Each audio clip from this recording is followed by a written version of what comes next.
വിജയേട്ടാ നമസ്കാരം. നമസ്കാരം. നിമിഷപ്രിയയാണ് ഇപ്പോൾ എല്ലാ സ്ഥലത്തും ചർച്ചാ വിഷയം എന്ന് പറയുന്നത്.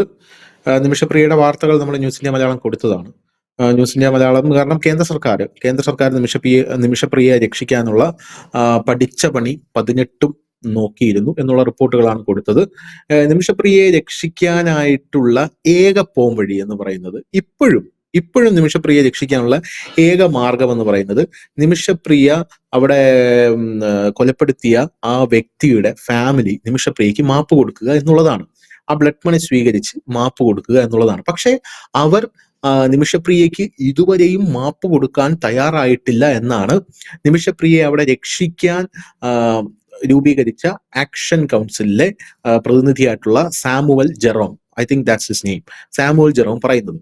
അപ്പോൾ ഇതുവരെയും ഈ വധശിക്ഷ നീട്ടിവെച്ചു എന്നുള്ള റിപ്പോർട്ടുകൾ കഴിഞ്ഞ ദിവസം പുറത്തു വന്നപ്പോഴും അദ്ദേഹം കേരളത്തിലെ എല്ലാ മാധ്യമങ്ങളോടും പ്രതികരിച്ചത് ഈ വധശിക്ഷ നീട്ടിവയ്ക്കാൻ ഈ ഫാമിലി സമ്മതിച്ചില്ല എന്നുള്ളതാണ്. ഈ ഫാമിലിയുമായിട്ട് കോണ്ടാക്ട് ചെയ്യാൻ ഈ ഫാമിലി ആരെയും സമ്മതിക്കുന്നില്ല. ഇന്ത്യൻ എംബസിയെ സമ്മതിക്കുന്നില്ല, ഈ ആക്ഷൻ കൗൺസിലിനെ സമ്മതിക്കുന്നില്ല. ആരുമായിട്ടും ഈ ഫാമിലി യാതൊരുവിധ കോണ്ടാക്റ്റും നടത്താൻ സമ്മതിക്കുന്നില്ല. ആ ഫാമിലി ഇപ്പോഴും നിമിഷപ്രിയയെ വധിക്കണം എന്നുള്ള ആ ഒരു സ്റ്റാൻഡിൽ അവര് ഉറച്ചു നിൽക്കുകയാണ് എന്ന് പുള്ളി പറയുന്നു. ആ സമയത്ത് ഞായറാഴ്ചയാണ് ഈ വധശിക്ഷ നീട്ടിവെക്കാനുള്ള ഇതായത് ആ ഒരു നോട്ടീസ് വന്നത്. ഇന്നാണ് അത് ലോകമറിഞ്ഞത് എന്നാണ് പുള്ളി പറയുന്നത്. പക്ഷേ നമ്മുടെ നാട്ടിൽ നടക്കുന്ന ചർച്ചകൾ, നിമിഷപ്രിയയിലൂന്നി നമ്മുടെ നാട്ടിൽ നടക്കുന്ന ചർച്ചകൾ, സർട്ടൺ ടൈപ്പ് ഓഫ് ഗോസിപ്പുകൾ, വിവാദങ്ങൾ, കോൺട്രവേഴ്സികൾ, ഇതെല്ലാം അവരവരുടെ ലാഭത്തിന് വേണ്ടി ചില ആൾക്കാർ നടത്തുന്നതാണോ എന്ന് നമുക്ക് ചിലപ്പോൾ തോന്നിപ്പോകും. നിമിഷപ്രിയ ആര് രക്ഷിക്കാൻ ശ്രമിച്ചാലും ആ രക്ഷിക്കുന്നവരുടെ കൂട്ടത്തിൽ ഒരു വിഭാഗം ആൾക്കാരുണ്ട്. കാരണം അവരെ രക്ഷിച്ചുകൊണ്ട് വരേണ്ടതാണ് എന്ന് ഒരു വിഭാഗം ചിന്തിക്കുന്നു. രണ്ടാമത്തെ വിഭാഗത്തിന്റെ ഒരു ചിന്ത എന്ന് പറഞ്ഞാൽ നിമിഷപ്രിയ ഈസ് എ ക്രിമിനൽ, ഒരു കൾപ്രിറ്റ് ആണ്. നിമിഷപ്രിയ അവിടെ പോയി ഒരു കൊലപാതകം, ക്രൂരമായിട്ടൊരു കൊലപാതകം നടത്തിയിരിക്കുന്നു. അങ്ങനെ കൊലപാതകം നടത്തിയ നിമിഷപ്രിയയെ എന്തിന് രക്ഷിച്ചുകൊണ്ട് വരണം? കാരണം കൊലപാതകം തെളിഞ്ഞതാണ്. അവിടുത്തെ ഭരണകൂടത്തിന്റെ നീതിന്യായ വ്യവസ്ഥയുടെ മുമ്പിൽ അത് തെളിഞ്ഞതാണ്. നിമിഷപ്രിയ സമ്മതിച്ചതാണ്. നിമിഷപ്രിയ ഇപ്പോൾ വധശിക്ഷയ്ക്കായിട്ട് വെയിറ്റ് ചെയ്യുന്നു. അങ്ങനെ ഒരാളെ തിരിച്ചു കൊണ്ടുവരുന്നത് കൊണ്ട് എന്ത് സന്ദേശമാണ് നമ്മുടെ നാട്ടിൽ നമ്മുടെ സർക്കാർ നൽകുന്നത് എന്നുള്ളൊരു ചോദ്യം പല ആൾക്കാരും ഉയർത്തുന്നുണ്ട്. ആ ചോദ്യം ഉയർത്താനുള്ള പ്രധാനപ്പെട്ട കാര്യം, അങ്ങനെ തിരിച്ചു കൊണ്ടുവരികയാണെങ്കിൽ ഇനി നാളെ പുറത്തുപോയി കൊലപാതകം ചെയ്ത് ആർക്കും തിരിച്ചു വരാനായിട്ട് സാധിക്കുമല്ലോ എന്നുള്ള രീതിയിൽ ഒരു ഇത് നടക്കുന്നുണ്ട്. അതിനിടയിൽ കൂടെ ചില മുതലെടുപ്പും നടക്കുന്നുണ്ട്. മുതലെടുപ്പ് എന്ന് പറയുമ്പോൾ നമുക്കറിയാം, ഈ ചീപ്പ് പൊളിറ്റിക്സ് ഉണ്ടല്ലോ നമ്മുടെ നാട്ടിൽ, വളരെ ചീപ്പായിട്ടുള്ള പൊളിറ്റിക്സ്. ഉദാഹരണത്തിന് ഇപ്പോൾ അഭിനന്ദൻ വർദ്ധമാൻ പാകിസ്ഥാനിൽ അകപ്പെട്ടു പോകുമ്പോൾ കേന്ദ്ര സർക്കാർ ഇടപെടുമ്പോൾ അവരെ രക്ഷിച്ചത് സിദ്ധു ആണ് എന്ന് പറയുന്നു, മറ്റേ ക്രിക്കറ്റർ സിദ്ധു ആണെന്ന് പറയുന്നു. ഇപ്പൊ ഖത്തറില് വധശിക്ഷയ്ക്ക് 8 മുൻ നാവിക സൈനികൻ അവർ വധശിക്ഷയ്ക്ക് ഖത്തർ വിധിച്ചിരുന്നു. അവര് കേന്ദ്ര സർക്കാർ രക്ഷപ്പെടുത്തി കൊണ്ടുവന്നപ്പോൾ പറഞ്ഞത് ഇത് ഷാരൂഖ് ഖാന്റെ ഇടപെടലാണ് എന്ന് പറഞ്ഞിരുന്നു. പിന്നെ ഇപ്പൊ നിമിഷപ്രിയയെ രക്ഷിക്കുന്നത് ആരാണ്? കാന്തപുരമാണ് എന്ന് പറഞ്ഞ് പല ആൾക്കാരും രംഗത്തെത്തുന്നുണ്ട്. I don't know if it's right or wrong. കാരണം ഞാനത് റൈറ്റ് ഓർ റോങ് എന്ന് പറയാനായിട്ടുള്ള കാരണം എന്ന് പറഞ്ഞത്, എന്നെ കൺവിൻസ് ചെയ്യുന്ന തെളിവുകളൊന്നും കാന്തപുരം നിമിഷപ്രിയയെ രക്ഷിക്കാൻ പോകുന്നതായിട്ട് പുറത്തു വന്നിട്ടില്ല. എന്ന് പറഞ്ഞ് കാന്തപുരത്തിന് ഞാൻ തള്ളിപ്പറയുന്നതല്ല. ഹീസ് എ ഗ്രേറ്റ് സ്കോളർ, മുസ്ലിം സ്കോളറാണ്. കാന്തപുരം മതപണ്ഡിതന്മാരിൽ 500 മതപണ്ഡിതന്മാരെ എടുത്തു കഴിഞ്ഞാൽ അതിൽ ഒരാളാണ് എന്ന് പറയുന്നു. പക്ഷേ ഞാൻ പറയുന്നത് എല്ലാവരുടെയും ഒരു കൂട്ടായിട്ടുള്ള പ്രവർത്തനമാണ് ഇതിന്റെ പിന്നിലുള്ളത് എന്ന് വിശ്വസിക്കാനാണ് എനിക്ക് ആഗ്രഹം. ഇപ്പൊ കാന്തപുരമാണ് ഇത് ചെയ്തത് എന്ന് പല ആൾക്കാരും പറയുന്നു. പക്ഷെ അതിന് തെളിവ് എവിടെയെന്നൊരു ചോദ്യമുണ്ട്. അപ്പൊ പല ആൾക്കാർക്കും തെളിവ് തരാനില്ല എന്നുള്ളതാണ്. പിന്നെ ഇതുപോലുള്ളൊരു വിഷയം എന്ന് പറഞ്ഞാൽ അങ്ങനെ പൊളിറ്റിക്സ്. പിന്നെ ഈ കാന്തപുരം മാത്രമല്ല, കാന്തപുരത്തിന്റെ പേര് ഞാൻ പറഞ്ഞത് അദ്ദേഹം ഇപ്പോ പ്രൈമിൽ നിൽക്കുന്നത് കൊണ്ടാണ്. ഒരു പ്രമുഖ സ്ത്രീലമ്പടനായിട്ടുള്ള ഒരു വ്യവസായി ഉണ്ട്. ഈ വ്യവസായി ആൾക്കാർ എന്ത് പ്രശ്നം വന്നാലും ഈ വ്യവസായിയുടെ ഷഡ്ഡിയിൽ പോലും ഈ വ്യവസായിയുടെ ബ്രാൻഡ് പ്രിന്റ് ചെയ്ത് ഈ വ്യവസായി ചാടി ഇറങ്ങും. ഈ വ്യവസായി ചാടി ഓടുന്നു, ചാടുന്നു. ഈ വ്യവസായി അങ്ങനെ ഞാനിതാ രക്ഷിക്കാൻ പോകുന്നു എന്നൊക്കെ പറഞ്ഞ് അതിഭീകരമായിട്ടുള്ള ഷോ കാണിക്കുന്നുണ്ട്. സർട്ടൺ കൈൻഡ് ഓഫ് മാർക്കറ്റിംഗ് സ്ട്രാറ്റജിയാണ് പുള്ളിയുടെ. അത് നമുക്ക് കണ്ടാൽ മനസ്സിലാവും. അത് നമ്മുടെ പൊതുജനങ്ങൾക്ക് പിന്നെ വേറെ നിവൃത്തിയില്ല. കാരണം അവരെ കൊണ്ട് രക്ഷിക്കാൻ പറ്റില്ല. ഇനി രക്ഷിക്കാൻ പോകുന്നവരെങ്കിലും രക്ഷിക്കട്ടെ എന്നുള്ള രീതിയിൽ അവര് അതിന് കൂട്ടു നിൽക്കുന്നു എന്നുള്ളതാണ്. ഈ ഒരു വ്യവസായി ഇവ നിമിഷപ്രിയയെ രക്ഷിച്ചു എന്ന് അവിടെയും ഒരു അവകാശവാദം ഉണ്ടാകുന്നു. എനിക്കിതിൽ ചോദ്യങ്ങളൊന്നുമില്ല. എന്താണ് നമ്മുടെ നാട്ടിൽ നടക്കുന്നത്? അതാണ് എന്റെ ചുരുക്കമായിട്ടുള്ള ചോദ്യം. നമ്മള് ഇതിന് 3 ഘട്ടങ്ങളായിട്ട് ഞാൻ മറുപടി നൽകാം. ആദ്യം തന്നെ നമുക്ക് ഈ കേസിന്റെ എന്താണ് കേസ്, ഈ കേസിന്റെ കാരണത്തിലേക്ക് പോകാം. കാരണം നമ്മുടെ പ്രേക്ഷകർക്ക് ഒരുപാട് പേർക്ക് ഈ കേസ് എന്താണെന്ന് വിശദമായിട്ട് അറിയില്ല. കാരണം ഈ ഒരു കേസിന്റെ ഒരു പേരും ഒക്കെ പൊങ്ങി ഇടയ്ക്കിടയ്ക്ക് ഇങ്ങനെ പൊങ്ങി വരും, പിന്നെ താന്നു പോകും. അപ്പൊ ഇതിന്റെ ഒരു കറക്റ്റ് കാര്യങ്ങൾ അറിയില്ല. നമുക്ക് എന്തായാലും ആ കേസിലേക്ക് പോകാം, അതിന്റെ ബാക്കിയുള്ള കാര്യങ്ങളിലേക്കും പോകാം. 2008 ഈ നിമിഷപ്രിയ യമനിലെത്തുന്നത്. ഇവര് യമനിലെത്തിയിട്ട് ഈ ഹൂത്തികളുടെ ഒരു പ്രദേശമായ സന, അവിടെ ഈ ഹൂത്തികളുടെ ഭരണമാണ് നടക്കുന്നത്. ഈ സനയിൽ എത്തുന്നു. അവിടെ അവരൊരു മെഡിക്കൽ ഷോപ്പ് നടത്തുന്നു. അപ്പൊ സാധാരണ നമുക്കറിയാം, പുറം രാജ്യങ്ങളിലൊക്കെ പോയിട്ട് നമുക്ക് സ്വന്തമായിട്ട് മെഡിക്കൽ ഷോപ്പ് നടത്താൻ പറ്റില്ല. അവിടുത്തെ ഒരു പൗരനെ കൂടെ ക്ലബ്ബ് ജയിച്ചിട്ട് മാത്രമേ നമുക്കത് നടക്കുകയുള്ളൂ. കാരണം അവിടുത്തെ ഒരു പൗരന്റെ അഡ്രസ്സിലാണ് ഇത് നടക്കുന്നത്. അങ്ങനെ ഒരു യമൻ പൗരനായ തലാൽ അബ്ദു മഹദി എന്ന് പറയുന്ന ഒരാളുമായി ചേർന്നിട്ട് ഇവരൊരു മെഡിക്കൽ ഷോപ്പ് കം ക്ലിനിക് നടത്തുന്നു. അങ്ങനെയാണ് അതിന്റെ ഇതിൽ കാണുന്നത്. ക്ലിനിക് നടത്തുന്നു 2008 മുതൽ. അങ്ങനെ ഈ നല്ല രീതിയിൽ മുൻപോട്ട് പോകുന്നു കാര്യങ്ങളൊക്കെ. ഇതിനിടയിൽ തന്നെ യമൻ എന്ന് പറയുന്ന എല്ലാവർക്കും അറിയാം, ഈ പല പ്രവിശ്യകളും പലരാണ്. ഹൂത്തികളിൽ തന്നെ 2 വിഭാഗമുണ്ട്. ഒപ്പം തന്നെ ISIS പോലുള്ള ഭീകരവാദികളുണ്ട്. ഏതാണ്ട് എല്ലാ ഭീകരവാദികളും ഉണ്ട്. അപ്പം അങ്ങനെ ഇവര് 2017 ഒരു മർഡർ കേസിൽ പ്രതിയാകും. ഈ എവിടെ വെച്ചാണ് ഈ കുറ്റകൃത്യം നടന്നത് എന്ന് ചോദിച്ചാൽ, ഇവർ താമസിക്കുന്ന, അതായത് ഈ പറയുന്ന നിമിഷപ്രിയ താമസിക്കുന്ന കെട്ടിടത്തിൽ, അവരുടെ മുറിയിൽ ആണ് ഈ കൊലപാതകം നടക്കുന്നത്. ഇതൊരു ഒറ്റപ്പെട്ട പ്രദേശമാണ്. പ്രത്യേകിച്ച് സന സെൻട്രൽ ജയിലിന് സമീപമുള്ള ഒരു പ്രദേശം കൂടിയാണിത്. അത് കഴിഞ്ഞിട്ട് ഈ കൊലപാതകം നടന്നതിന് ശേഷം ഈ ഡെഡ് ബോഡി അവരുടെ വാട്ടർ ടാങ്കിൽ നിന്ന് പീസ് പീസാക്കിയ നിലയിൽ കിട്ടുന്നു. മറ്റേതോ ഒരു പ്രദേശത്ത് നിന്നും കൂടി ഈ ഡെഡ് ബോഡിയുടെ ഭാഗങ്ങൾ കിട്ടി. ഇതിനകത്ത് ഈ ഇവരെ പിടികൂടുന്നു. ഇവരോടൊപ്പം ഒരു യമൻ സ്വദേശിയായ ഒരു യമൻ പൗരനും കൂടെ ഇവരെ സഹായിക്കാൻ ഉണ്ടായിരുന്നു. അപ്പോൾ അതിൽ മനസ്സിലായ ഒരു കാര്യം, അല്ലെങ്കിൽ ആ കേസ് ഇങ്ങനെയായിരുന്നു. ഈ യമൻ പൗരനെ വിളിച്ചു വരുത്തുന്നു. ഈ പറയുന്ന തലാൽ അബ്ദുൾ മഹദി എന്ന് പറയുന്ന ഇവരുടെ പാർട്ണർ, ബിസിനസ് പാർട്ണറെ വിളിച്ചു വരുത്തുന്നു. അതിനുശേഷം അയാൾക്ക് ഇഞ്ചക്ഷൻ നൽകി അയാളെ മയക്കുന്നു. കാരണം ഒരു സ്വാഭാവികമാണ്, മെഡിക്കൽ ഷോപ്പ് നടത്തുമ്പോൾ ആ ഒരു മരുന്നുകൾ മറ്റുമൊക്കെ അത് കാണുമല്ലോ. അപ്പം മയക്കുന്നു. മയക്കിയതിന് ശേഷം ഇവരെ കൊല്ലുന്നു. കൊന്നിട്ട് ആ ഡെഡ് ബോഡി ഒളിപ്പിക്കുന്നതിന് വേണ്ടിയിട്ട് പീസ് പീസാക്കുന്നു. ഇതാണ് കുറ്റം. ഇതിനകത്ത് ഇവർ മാത്രമല്ല, ഇവരുടെ ഒരു സഹായി കൂടിയുണ്ട്. അങ്ങനെ കോടതിയിലേക്ക് എത്തുമ്പോൾ കോടതിയിൽ ഇവർ പറഞ്ഞത്, എൻ്റെ പാസ്പോർട്ടും മറ്റും പിടിച്ചു വെച്ചു, എനിക്ക് പോകാൻ നിവൃത്തിയില്ലാതെ വന്നു, സ്വയരക്ഷയ്ക്ക് വേണ്ടി ചെയ്തതാണ്. അപ്പോൾ സ്വാഭാവികമായി കോടതി ചില ചോദ്യങ്ങൾ ചോദിച്ചു. ഇപ്പോൾ നമ്മുടെ രാജ്യത്ത് തന്നെ നമുക്കറിയാൻ കഴിയും, നമ്മുടെ രാജ്യത്തെ കൊലപാതകങ്ങൾ നടക്കുമ്പോൾ 2 രീതിയിലാണ് ആ കൊലപാതകത്തെ പോലീസും കോടതിയും നോക്കിക്കാണുന്നത്. ഒന്ന്, സ്വയരക്ഷാർത്ഥം ഒരാൾ, അതായത് മനഃപൂർവ്വമല്ലാത്ത നരഹത്യ ചെയ്യാറുണ്ട്. ചിലപ്പോൾ നമ്മൾ തള്ളിയിടുന്നു, നമ്മൾ രക്ഷപ്പെടാൻ വേണ്ടിയിട്ട് ഒരാളെ തള്ളുന്നു, അയാൾ പുറകോട്ട് വീണ് അയാളുടെ തലയടിച്ച് മരിക്കുന്നു. അത് സ്വാഭാവികമായും അന്വേഷണ ഉദ്യോഗസ്ഥന്മാർക്ക് അത് വ്യക്തമാകുകയും അവരത് FIR രേഖപ്പെടുത്തുകയും കേസിന്റെ അന്വേഷണ ഘട്ടത്തിൽ അത് നിർണായകമാവുകയും ചെയ്യും. മറ്റൊന്ന്, ഈ കരുതിക്കുട്ടി ഗൂഢാലോചന നടത്തിയതിനു ശേഷം ഒരാളെ കൊല്ലുന്നത്. ഇത് രണ്ടും രണ്ടാണ്, 2 വ്യത്യാസമുണ്ട്. TP ചന്ദ്രശേഖരൻ വധം എന്ന് പറഞ്ഞാൽ മാസങ്ങളോളം തയ്യാറെടുപ്പ് നടത്തിയതിനു ശേഷം കൃത്യമായ പ്ലാനിങ്ങോട് നടത്തിയ ഒന്നാണ്. അതുപോലെ തന്നെ മറ്റ് ചില കൊലപാതകങ്ങളുടെ അബദ്ധത്തിൽ, ചിലപ്പോൾ ഈ റാഗിങ്ങിനിടയിലും മറ്റുമൊക്കെ കുട്ടികൾ മരിക്കുന്ന വാർത്തകൾ നമുക്ക് വരാറുണ്ട്. അത് റാഗിങ്ങിനിടയിൽ നടക്കുന്ന ഒരുപക്ഷെ ഹാർട്ട് അറ്റാക്കോ ഇല്ലെങ്കിൽ അങ്ങനെയുള്ളത് വരാം. അങ്ങനെയൊക്കെയുള്ള കാര്യങ്ങൾ, അതും കുറ്റകരം തന്നെയാണ്, ക്രിമിനൽ കുറ്റം തന്നെയാണത്. കാരണം ചിലപ്പോൾ അത് ഒരുപക്ഷെ കൊല്ലണമെന്ന് കരുതിയിട്ട് ആയിരിക്കില്ല. ഇതിന് സമാനമായിട്ട് ഞാൻ മറ്റൊരു കേസോടെ പറയാം. കാർണവർ വധക്കേസിന്റെ ആദ്യത്തെ അന്വേഷണം പോയത്, കാർണവർ ഈ തലയണയിൽ മൂക്ക് അമർന്ന് മരിക്കുകയായിരുന്നു എന്നുള്ളതാണ്. പിന്നീടാണ് അത് മൂക്ക് അമർത്തി കൊല്ലുക എന്ന നിലയിലേക്ക് അത് മാറുന്നത്. അപ്പം ഇങ്ങനെയുള്ള ഒരുപാട് കാരണങ്ങളൊക്കെ ഇതിനുണ്ട്. ഇത് നമ്മുടെ കോടതിയും 2 രണ്ടായിട്ട് തന്നെയാണ് ഈ കേസുകളെ കാണുന്നത്.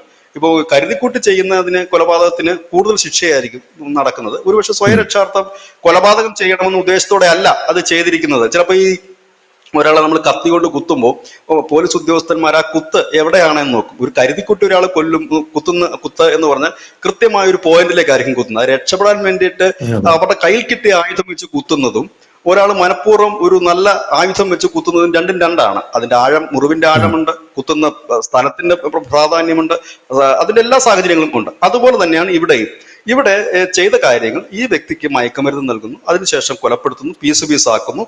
ഇതൊരു കേസ്, അതായത് ഗൂഢാലോചനയുണ്ട്, ഒപ്പം തന്നെ ഈ പ്ലാന്റ് മർഡർ, അതായത് ഈ തെളിവുകൾ നശിപ്പിക്കാൻ ശ്രമിക്കുന്നു, ഇത് ചെയ്യുന്നു. അങ്ങനെ ഇവർ കോടതിയിൽ വരുന്നു, ഇവരിതെല്ലാം സമ്മതിക്കും, കോടതിയുടെ ചോദ്യങ്ങൾക്ക് ഉത്തരമില്ലാതാകുകയും ചെയ്യുന്നു. അങ്ങനെ ഇവരുടെ കാര്യങ്ങൾ മുമ്പോട്ട് പോകുമ്പോഴാണ് ഇവരെ മോചിപ്പിക്കണമെന്നുള്ള ആവശ്യവുമായി ഈ നിമിഷപ്രിയയുടെ ഒരു ഇന്റർനാഷണൽ സംഘടന, നമ്മുടെ ആളുകൾ തന്നെ, ഇവരെ സേവ് നിമിഷപ്രിയ, അങ്ങനെ എന്തോ ആണ് സംഘടനയുടെ പേര്. ആക്ഷൻ കൗൺസിൽ അവർ രംഗത്തെത്തുന്നു. അതിനുശേഷം ബ്ലഡ് മണി, നമുക്കറിയാം ഈ ഇസ്ലാമിക രാജ്യങ്ങളെല്ലാം ഇസ്ലാമിക നിയമം തന്നെയാണ്, വ്യത്യാസമൊന്നുമില്ല. അതിപ്പോ GCC കൺട്രീസ് ആയാലും അറബ് കൺട്രീസ് ആയാലും പാകിസ്ഥാൻ ആയാലും ബംഗ്ലാദേശ് ആയാലും ഒക്കെ ഇസ്ലാമിക നിയമം തന്നെയാണ് അവിടെ പ്രാവർത്തികമാക്കുന്നത്. അപ്പോൾ അതിനകത്ത് പറയുന്ന ഒരു കാര്യം, ഇങ്ങനെ ഒരു മർഡർ നടന്നാൽ സ്വാഭാവികമായി ആ കുടുംബത്തിന്, അതായത് കൊല്ലപ്പെട്ട ആളുടെ കുടുംബത്തിന് മാത്രമാണ് എന്തെങ്കിലും ഒരു കാര്യത്തിൽ നീക്കുപോക്ക് ഉണ്ടാക്കാൻ കഴിയൂ. കാരണം മതനിയമം അനുസരിച്ച് പോകുന്ന ഒരു രാജ്യത്തിന് അവരുടെ ഇസ്ലാമിക നിയമപ്രകാരം ഈ കൊല്ലപ്പെട്ട വ്യക്തിയുടെ കുടുംബത്തിന് ഒന്നുകിൽ മാപ്പ് നൽകാം. അത് രണ്ട് രീതിയിൽ മാപ്പ് നൽകാം. ഒന്നുകിൽ പണം സ്വീകരിച്ചുകൊണ്ട്, അതായത് ഈ ബ്ലഡ് മണി സ്വീകരിച്ചുകൊണ്ട് അതിൽ നിന്ന് വിഡ്രോ ചെയ്യാം. അതല്ലെങ്കിൽ അവര് ഒരു വലിയ മനസ്സുകൊണ്ട് പൊക്കോട്ടെ. ഈ രണ്ട് രീതിയിലും നമ്മുടെ രാജ്യത്ത് ഒരുപാട് പേരെ കൊണ്ടുവന്നിട്ടുണ്ട് നമ്മുടെ കേന്ദ്ര സർക്കാർ. ഇപ്പോൾ ഇവിടെ എല്ലാവരും ചോദിക്കുന്നത്, ഈ നിമിഷപ്രിയയെ, ഞാൻ ഇതുമായിട്ട് ബന്ധപ്പെട്ടതല്ല എങ്കിലും ഞാനത് പറയാൻ ആഗ്രഹിക്കുകയാണ്. നിമിഷപ്രിയയെ കൊണ്ടുവരുന്നതിന് മോദി ഇടപെടുമോ? 2014 മുമ്പ് വരെ ഒരൊറ്റ ആളും ചോദിക്കാത്ത ചോദ്യമാണത്. അതായത് 2014 ശേഷമാണ് ഇന്ത്യക്കാരൻ എവിടെങ്കിലും ഒന്ന് കുടുക്കിപ്പെട്ട ഇവിടെ തിരിച്ചു കൊണ്ടുവരുന്നത്. ഉയർത്താറില്ലായിരുന്നു, ഒരാളും ചോദിക്കാറില്ലായിരുന്നു. ഒരാൾക്ക് പറ്റിക്കഴിഞ്ഞ് മോദി ഉണ്ടല്ലോ കൊണ്ടുവരുമോ എന്ന് ചോദിക്കാറില്ലായിരുന്നു. എന്തുകൊണ്ടാണ്? അത് തുടങ്ങി വെച്ചത് നരേന്ദ്രമോദിയാണ്. വളരെ നല്ല കാര്യമാണ്, ഒരുപാട് പേരെ നമ്മൾ രക്ഷപ്പെടുത്തിയിട്ടുണ്ട്. ഈ കേസിൽ കൃത്യമായ ഒരു എവിഡൻസ് ഉണ്ട് ഇതിനകത്ത്. മറ്റു പല കേസുകളുണ്ട്. ഈ അടുത്ത് നമ്മളൊരു 38 കോടി നൽകിയിട്ട് ഒരാളെ ബ്ലഡ് മണി നമ്മൾ നൽകി കൊണ്ടുവരാൻ പോയി. അദ്ദേഹത്തിന് ഒരു അബദ്ധവശാൽ സംഭവിച്ച അബ്ദുൾ റഹ്മാൻ, അതിനും ഒരു സംശയത്തിന്റെ പുകമറ അവിടെ നിൽക്കുന്നുണ്ട്. അദ്ദേഹം മനഃപൂർവ്വം ചെയ്തതല്ല എന്നും ഇല്ല അദ്ദേഹത്തിന് കൈതട്ടി വന്നാണ് ഒരു പുകമറയുണ്ട്. പക്ഷെ ഈ കേസിലേക്ക് വരുമ്പോൾ പുകമറ എന്നൊരു സാധനം ഇതിലില്ല. ഒരുപക്ഷെ ഈ നിമിഷപ്രിയ ഈ പറയുന്ന ഈ തലാൽ അബ്ദു മഹദിയെ തള്ളിയിട്ടാണ് കൊന്നതെങ്കിൽ കുഴപ്പമില്ല. ഇനി ഈ പിടിവലിയുടെ ഇടയ്ക്ക് തലക്കടിച്ച് കൊന്നതാണെങ്കിൽ കുഴപ്പമില്ല, മറ്റെന്തെങ്കിലും രീതിയിൽ കൊന്നതാണെങ്കിൽ കുഴപ്പമില്ലായിരുന്നു. ഇവർക്ക് വേണമെങ്കിൽ കൊന്നിട്ട് സ്വാഭാവികമായി തന്നെ മതകോടതിയാണ് അല്ലെങ്കിൽ ഹൂത്തികളുടെ കീഴിലാണ് എങ്കിൽ പോലും അവിടെ അവർക്ക് ആ കോടതിയിൽ കീഴടങ്ങുകയോ ഇല്ലെങ്കിൽ പോലീസ് സ്റ്റേഷനിൽ ചെന്ന് ഞാൻ എനിക്ക് നിവൃത്തിയില്ലാതെ എനിക്ക് ചെയ്യേണ്ടി വന്നു എന്ന് അവർക്ക് പറയാമായിരുന്നു. ഇല്ലെങ്കിൽ മറ്റെന്തെങ്കിലും അവർക്ക് ചെയ്യാമായിരുന്നു, രക്ഷിക്കാമായി, അത് ഈസി ആയിട്ട് രക്ഷിക്കാമായിരുന്നു, അവർ സ്വയം രക്ഷയ്ക്ക് ചെയ്തതെന്ന് പറയാമായിരുന്നു. ഇല്ലെങ്കിൽ മറ്റേതെങ്കിലും. കാരണം ഈ പറയുന്ന വ്യക്തി, ഈ പറയുന്ന നിമിഷപ്രിയ, ഞാൻ കുറ്റപ്പെടുത്തുന്നതല്ല, അവരവിടെ പോകുമ്പോൾ തന്നെ അതൊരു ഇങ്ങനെ ഈ ഹൂത്തികളുടെയും ഒക്കെ കീഴിലിരിക്കുന്ന ഒരു പ്രദേശമാണെന്ന് വ്യക്തമായ ധാരണ തന്നെ അവർക്കുണ്ട്. അവിടെ അവര് ഈ 2008 മുതൽ അവിടെ എത്തുകയും അതിനുശേഷം അവര് പതുക്കെ ബിസിനസ് 2017 വരെ നടത്തിക്കൊണ്ട് പോവുകയും ചെയ്തു. ഏതാണ്ട് ഒരു 10 വർഷത്തിനടുത്ത്, ഒരു 8-9 വർഷത്തോളം അവിടെ ഉണ്ടായിരുന്ന ആളാണിത്. അപ്പൊ അവിടുത്തെ ഇതൊന്നും അറിയാൻ പാടില്ല എന്നിട്ടല്ല. അപ്പൊ ഇങ്ങനെ സംഭവിച്ചതാണ്. ഇതാണ് കേസ്. ഇനി നമുക്ക് ഇതിന്റെ ബാക്കിയുള്ള കാര്യങ്ങളിലേക്ക് വരാം. ഇതിന്റെ ഇപ്പോൾ നടക്കുന്ന ഒരു കാര്യം വെച്ചാൽ കേന്ദ്ര സർക്കാർ ഇതിൽ ഇടപെടുന്നുണ്ട്. സ്വാഭാവികമായി തന്നെ നമ്മളുടെ ഒരു പുതിയ നിലപാടനുസരിച്ച് നമ്മൾ ഏത് പൗരനെ രക്ഷപ്പെടുത്താൻ നമ്മൾ ബാധ്യസ്ഥരുമാണ്. ഇതിന് നമുക്ക് ഇടപെടാൻ കഴിയുന്ന ഒരു മാർഗം ഇറാൻ വഴിയായിരുന്നു. ഇറാനാണ് ഇതിന്റെ ഒരു നമ്മളുടെ മീഡിയേറ്റർ ആയിട്ട് പ്രവർത്തിച്ചുകൊണ്ടിരുന്നത്. അതിനുശേഷം ഇറാൻ പിന്നീട് അറിയിച്ചതായിട്ട് മാധ്യമങ്ങളിൽ നിന്ന് മനസ്സിലാക്കാൻ കഴിയുന്നത്, തങ്ങൾക്ക് വലിയ സ്വാധീനമുള്ള മേഖലയിലല്ല ഈ ജയിൽ, ഈ സാന എന്ന് പറയുന്ന പ്രദേശത്ത് തങ്ങളുടെ, അതായത് ഞാൻ നേരത്തെ പറഞ്ഞതുപോലെ തന്നെ ഈ ഹൂത്തി എന്ന് കേൾക്കുമ്പോൾ എല്ലാവരും ഒറ്റക്കെട്ടാണെന്നോ ഇല്ലെങ്കിൽ ഇറാന്റെ പക്ഷത്താണെന്നോ ചിന്തിക്കരുത്. അതായത് ഇവരുടെയൊക്കെ ഈ ഇറാന്റെ പ്രോക്സികളായിട്ടാണ് ഹൂത്തികൾ വർക്ക് ചെയ്യുന്നതെങ്കിൽ തന്നെ ഇവർക്കിടയിലും ഗ്രൂപ്പുകളുണ്ട്. അപ്പം ആ ഗ്രൂപ്പില് ഇവർക്ക് ഇറാന് സ്വാധീനമില്ലാത്ത ഒരു സ്ഥലമാണ് എങ്കിലും ഞങ്ങളത് നീക്കം നടത്തുന്നുണ്ട് എന്ന് പറഞ്ഞ് അവരൊരു ഭാഗം, കേന്ദ്ര സർക്കാരിന്റെ നീക്കം അങ്ങനെയാണ്. കാരണം കേന്ദ്ര സർക്കാരിന് ഇതിനകത്ത് ഒഫീഷ്യലായിട്ട് ഇടപെടാൻ കഴിയുകയില്ല. കാരണം നിയമവും നിയമവാഴ്ചയും ഇല്ലാത്ത ഒരു രാജ്യമാണ് ഈ യമൻ എന്ന് പറയുന്ന ഒരു സ്ഥലം. നമുക്കറിയാം, ഇതിനു മുമ്പ് നമ്മൾ സിറിയയിൽ നിന്ന് നഴ്സുമാരെയൊക്കെ കൊണ്ടുവന്നിട്ടുണ്ട്. എങ്ങനെയായിരുന്നു കൊണ്ടുവന്നത്? അതിനെ കുറിച്ച് ഒരുപാട് കഥകളുണ്ട്. ആ സിറിയയിൽ നിന്ന് നമ്മൾ കൊണ്ടുവരുമ്പോൾ അവിടെയും നിയമവാഴ്ച ഒന്നും ഉണ്ടായിരുന്നില്ല. ഓരോ പ്രദേശവും ഓരോ ഭീകരന്മാരുടെ കയ്യിലായിരുന്നു. അവിടെ സുഷമ സ്വരാജ് പറയുന്നത്, ഇങ്ങനെ വന്ന വാർത്തകൾ, കെട്ടുകണക്കിന് പണം ഈ ഭീകരവാദികൾക്ക് കൊടുത്തിട്ട് ആ പ്രദേശത്തു കൂടിയുള്ള യാത്ര ചെയ്യാനുള്ള ഒരു പെർമിഷൻ വാങ്ങിയിട്ടാണ് ഈ നഴ്സുമാരെ അവിടുന്ന് കൊണ്ടുവരുന്നത്. കാരണം നമുക്ക് വേറൊരു രാജ്യമാണ്. അവിടുത്തെ രാജ്യത്തെ ഭീകരവാദികൾ, ഇന്ത്യൻ സൈന്യത്തിന് പോയിട്ട് അവിടെ വലിയ ഓപ്പറേഷൻ നടത്താനൊന്നും കഴിയില്ല. ആ പ്രദേശത്ത് നിന്നുള്ള ഓരോ ഭീകര ഗ്രൂപ്പുകൾക്കും പണം നൽകിക്കൊണ്ടായിരുന്നു അവരെ കൊണ്ടുവന്നത് എന്നുള്ള വാർത്തകളുണ്ട്. ഒരുപക്ഷെ അത് ശരിയായിരിക്കാം. അത് ഇതുവരെ വെളിപ്പെടുത്താൻ കേന്ദ്ര സർക്കാർ തയ്യാറായിട്ടുമില്ല. എങ്ങനെയാണ് അങ്ങനെ ഒരു രാജ്യം വെളിപ്പെടുത്തത്തുമില്ല? എങ്ങനെയാണ് തങ്ങൾ ആ പൗരനെ കൊണ്ടുവന്നത് എന്ന് വെളിപ്പെടുത്താറുമില്ല. അത് അവരുടെ ഓപ്പറേഷന്റെ രീതിയാണ്, അത് വെളിപ്പെടുത്താറില്ല. ഇവിടെയും സമാനമായ രീതിയിലാണ് നീക്കം നടക്കുന്നത്. അല്ല, എന്റെ അപ്പോഴത്തെ ഒരു സംശയം എന്ന് പറഞ്ഞാൽ, ഇപ്പോ വിജയേട്ടൻ പറയുന്നു ഇറാന് പോലും പറ്റുന്നില്ല. ഇറാൻ എന്ന് പറഞ്ഞാൽ നമുക്കറിയാം, ഇറാന്റെ ഖമനേയി ലോകം കണ്ടതിൽ വെച്ച് കഴിഞ്ഞാൽ ഏറ്റവും വലിയ മുസ്ലിം മതപണ്ഡിത നേതാവാണ്. അവർക്ക് പോലും ഹൂത്തികൾക്കിടെ ഹോൾഡ് ഇല്ലെങ്കിൽ നമ്മുടെ കാന്തപുരം എങ്ങനെയാണ് അതിൽ ഇടപെട്ടു എന്ന് പറയുന്നത്? ഞാൻ അത്ഭുതത്തോടു കൂടി ചോദിക്കുകയാണ്. അല്ല, ഈ അതുപോലെ കാന്തപുരം ഒരു വലിയ സംഭവമായിരിക്കണം.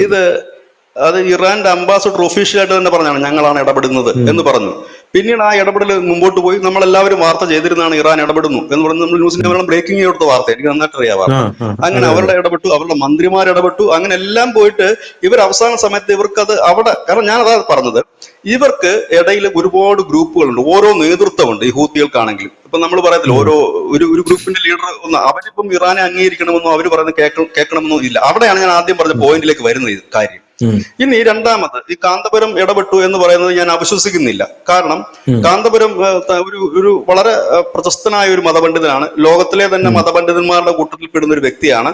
ഇദ്ദേഹം ഉം. ബന്ധപ്പെട്ടത് ഒരു സൂഫി മതപണ്ഡിതനുമായിട്ടാണ്. ആ സൂഫി മതപണ്ഡിതനെ കുറിച്ച് നമ്മൾ സെർച്ച് ചെയ്ത് നോക്കുമ്പോൾ അദ്ദേഹം ലോകപ്രശസ്തനായ ഒരു സൂഫി മതപണ്ഡിതനാണ്, അത് ശരി. എല്ലായിടത്തും സ്വാധീനമുള്ള ഒരു മതപണ്ഡിതനാണ്.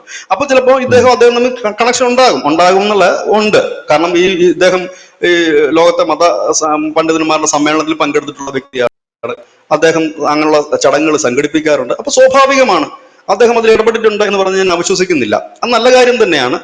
ഒരാളുടെ ജീവൻ രക്ഷിക്കാൻ, നമ്മുടെ മലയാളിക്ക് ഒരു ജീവൻ അതെ രക്ഷിക്കാൻ അതെ, അദ്ദേഹം അത് ഇടപെടുന്നത് വലിയൊരു വളരെ മഹത്തരമായിട്ടുള്ള ഒരു കാര്യമാണ് അങ്ങനെയാണ്. ശ്ലാഘനീയമായ ഒരു കാര്യം തന്നെയാണ്. അതെ.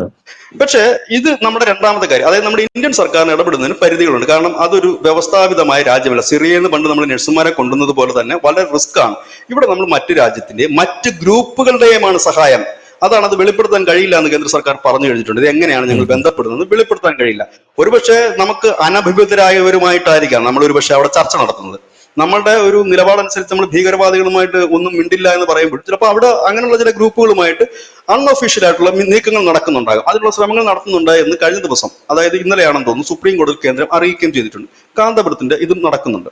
പക്ഷെ ഇവിടെ നമുക്ക് ശ്രദ്ധേയമായ ഒരു കാര്യം, ഇത് വലിയ രീതിയിൽ തന്നെ ഒരു രാഷ്ട്രീയ മുതലെടുപ്പിന്റെ വേദിയാകുകയാണ്. ധനുഷ് സൂചിപ്പിച്ചതുപോലെ ഇപ്പോൾ ഇടതുപക്ഷം അത് ഏറ്റെടുത്തിരിക്കുന്നു, ഇടതുപക്ഷം കാന്തപുരത്തെ കാണുന്നു, ഒരു UDF-കാർ പറയുന്നു, അങ്ങനെ വലിയൊരു വിഷയമായി ഇത് മുൻപോട്ട് കൊണ്ടുവരികയും താങ്കൾ നേരത്തെ പറഞ്ഞതുപോലെയുള്ള വ്യവസായികൾ വരെ ഞാനാണ് ഇതിൽ ഇടപെട്ടത് എന്ന് പറഞ്ഞുകൊണ്ട് രംഗത്ത് വരികയും ചെയ്യുന്ന ഒരു കാഴ്ചയാണ് ഇവിടെ നമ്മൾ കാണാൻ കഴിയും. അതായത് ക്രെഡിറ്റ് അടിക്കുക എന്നുള്ളതാണ് ഇതിന്റെ ഒരു പ്രാഥമികമായ ലക്ഷ്യം.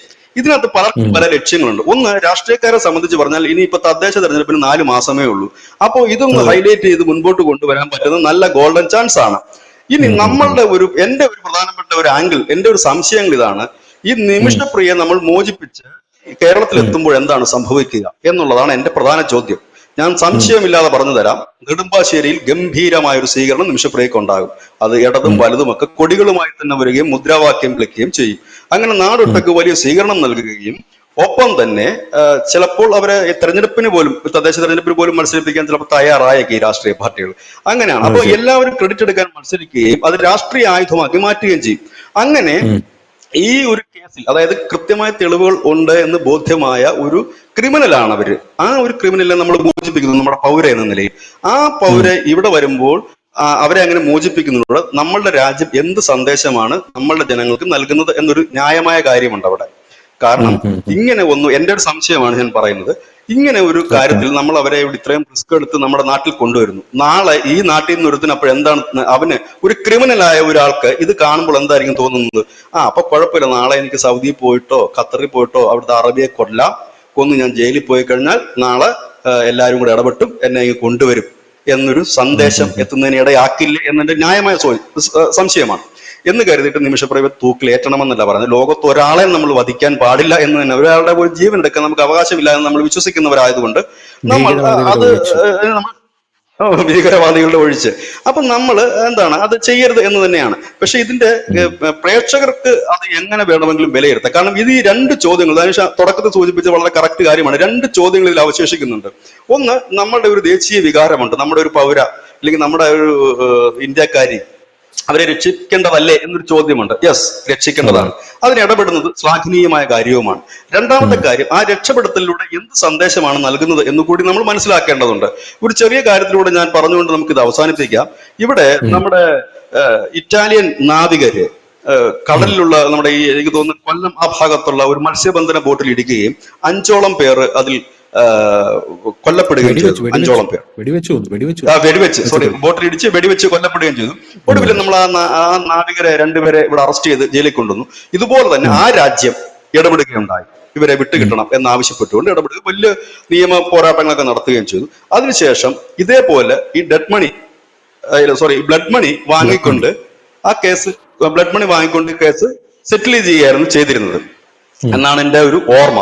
അങ്ങനെ തന്നെയാണ് ആ കേസ് തീർന്നതെന്നാണ് ഓർമ്മ. അതിനുശേഷം ഈ നാവികരെ ഇവിടുന്ന് വിട്ടതിന് ശേഷം ഈ രാജ്യത്തുണ്ടായ പുകിൽ എന്തൊക്കെയായിരുന്നു, എന്തൊക്കെ സമരങ്ങൾ നടന്നു ഇവിടെ.